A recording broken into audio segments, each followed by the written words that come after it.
Here's a story from liveabout.com by Stephen Wagner, entitled Saint Germain, the Immortal Count.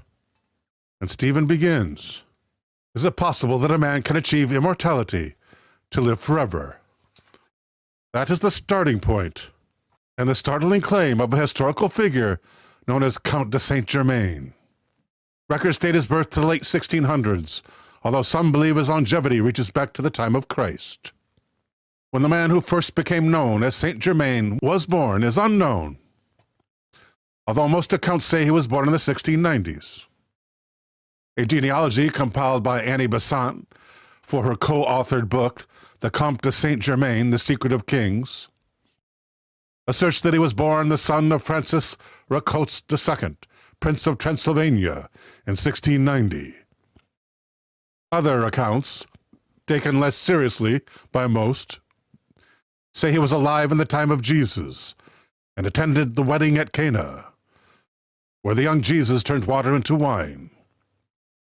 He was also said to be present at the Council of Nicaea in 325 AD.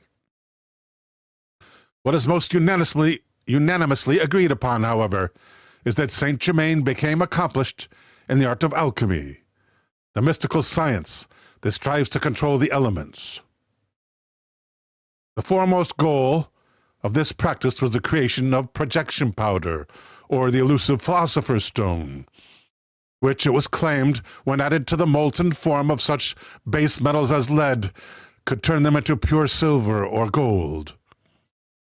Furthermore, this magical power could be used in an elixir that would impart immortality on those who drank it. Count de Saint Germain, it is believed, discovered this secret of alchemy. Saint Germain traveled extensively throughout Europe over the next 40 years, and in all that time he never seemed to age. Those who met him were impressed by his many abilities and peculiarities. He could play the violin like a virtuoso. He was an accomplished painter. Wherever he traveled, he set up an elaborate laboratory, presumably for his alchemy work. He seemed to be a man of great wealth, but was not known to have any bank accounts. If it was due to his ability to transmute base metals into gold, he never performed that feat for observers. He dined often with friends because he enjoyed their company, but was rarely seen to eat food in public. He subsisted, it was said, on a diet of oatmeal. He prescribed recipes for the removal of facial wrinkles and for dyeing hair. He loved jewels, and much of his clothing, including his shoes, were studded with them. He had perfected a technique for painting jewels.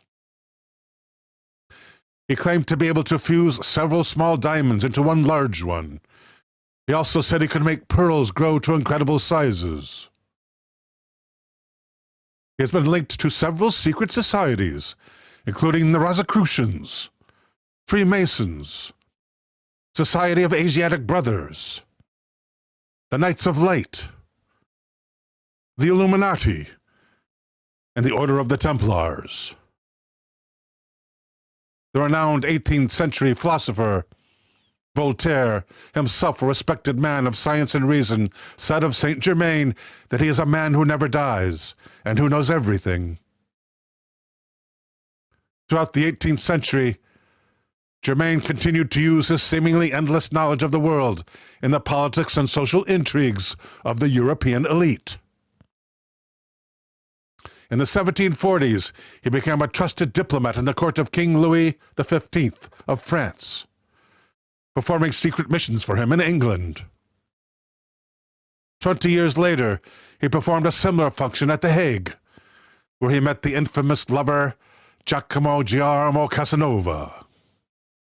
Casanova later said of Saint Germain, "This extraordinary man would say in an easy, assured manner that he was 300 years old, that he knew the secret of the universal medicine, and that he possessed a mastery over nature, and that he could melt diamonds. All these, he said, was mere trifle to him." In 1762, he traveled to Russia, where it is said he was complicit in a conspiracy that placed Catherine the Great on the throne. He later advised the commander of the Imperial Russian armies in the war against Turkey, which they won. In 1774, he returned to France when Louis XVI and Marie Antoinette occupied the throne. Allegedly, he warned them of the revolution that was to come 15 years in the future.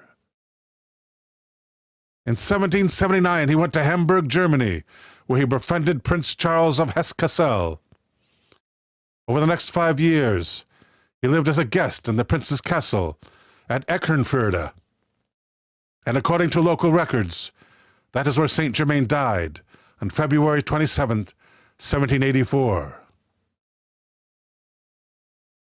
For any ordinary mortal, that would be the end of the story, but not for the Count de Saint Germain. He would continue to be seen throughout the 19th century and into the 20th. In 1785, he was seen in Germany with Anton Mesmer, the pioneer hypnotist. Official records of Freemasonry show they chose Saint Germain as their representative for a convention in 1785. After the taking of the Bastille in the French Revolution in 1789, the Comtesse d'Admar said she had a lengthy conversation with the Count. After 1821, Saint Germain may have taken on another identity. In his memoirs, Albert Vandam wrote of meeting a man who bore a striking resemblance to the Count, but who went by the name of Major Fraser. Vandam wrote, he called himself Major Fraser, lived alone, and never alluded to his family. Moreover, he was lavish with money, though the source of his fortune remained a mystery to everyone. Major Fraser disappeared without a trace. Between 1880 and 1900, Saint Germain's name once again became prominent when members of the Theosophical Society, including the famed mystic Helena Blavatsky, claimed that he was still alive and working toward the spiritual development of the West.